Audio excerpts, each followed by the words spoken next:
Hello. Today we will examine the denarius, one of the economic cornerstones of one of history's greatest empires, Rome. This small silver coin was a critical instrument supporting Rome's trade network, legions, and the power of emperors. However, mismanaged monetary policies laid the groundwork for the collapse of the empire. In this video, we will examine the origin of the denarius, its role in the Roman economy, its social impact, its loss of value, and the economic lessons it leaves for us today. The denarius emerged in 211 BCE, during the Second Punic War. Rome was engaged in a costly war against Carthage and required economic reforms. The denarius weighed approximately 3.8 grams and was made of 95 to 98% silver. A Roman legionary earned 1 denarius per day, which was enough to purchase a loaf of bread, a liter of wine, or a pair of sandals. Rome relied heavily on silver from mines, particularly in Spain, such as Rio Tinto. The raw silver was melted and cast into coin molds. The obverse of the coins featured figures such as Mars, the god of war, or Rome's legendary founders Romulus and Remus. During the Republic, these symbols represented Roman values, while in the imperial period the portraits of emperors were added to enhance propaganda and ensure the coin's credibility. The denarius formed the backbone of the Roman economy.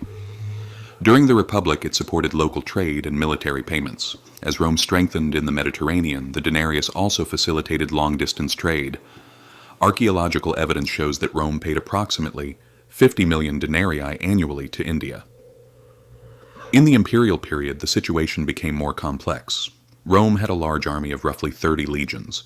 Each soldier received an annual salary of about 225 denarii, creating a significant burden on the state budget. The denarius ensured loyalty among the legions and helped expand the empire's borders. The denarius affected not only soldiers but all social classes. Wealthy patricians used it to manage their wealth, while plebeians and artisans used it for daily needs. For example, in the 1st century BCE, a modius, about 8 liters, of wheat cost 2 to 3 denarii, and a blacksmith could earn 10 denarii for producing a sword. Additionally, 1 gold aureus equaled 25 denarii, and a bronze sestertius equaled 1/4 denarius. This hierarchy helped maintain order in Rome's complex economic system. The denarius acted both as a bridge between social classes and as a reflection of inequality. Patricians accumulated wealth and made large investments, while plebeians relied on their daily earnings. Most women did not use the denarius for economic transactions, as property and trade were generally controlled by men in Rome. Sellers, artisans, and small farmers, however, depended on the denarius for their livelihoods. From the 1st century CE onwards, emperors needed to mint more coins to fund wars and major construction projects. However, silver resources were limited. Under Nero, 64 CE, the silver content of the denarius was reduced to 85%. Under Septimius Severus, it fell to 50%. By the mid-3rd century CE, the denarius was almost entirely bronze, with only a thin silver coating. As a result, inflation occurred. Prices in Roman markets rose rapidly, and the purchasing power of money declined. For instance, by the 3rd century CE, a modius of wheat cost 100 denarii. As the value of money fell, trade slowed and economic stability was undermined. The devaluation of the denarius prompted reforms in the Roman monetary system. In 294 CE, Diocletian introduced the argentius, a new silver coin, but it also faced long-term challenges. During the reign of Constantine, 306 to 337 CE, a gold-based solidus system was implemented. The solidus maintained stability for centuries, even throughout the Byzantine period. The legacy of the denarius extends to the present day.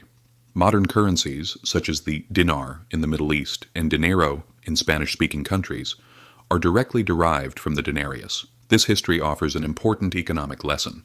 The value of a currency depends not only on its metal content, but also on the trust placed in it. When Rome lost that trust, its economic system collapsed, a lesson still relevant for evaluating today's central bank policies. In our next video, titled Inflation in Ancient Rome, the Silent Empire Killer, we will examine in detail how inflation occurred in Rome, its impact on daily life, and its effects on the empire. Don't miss it.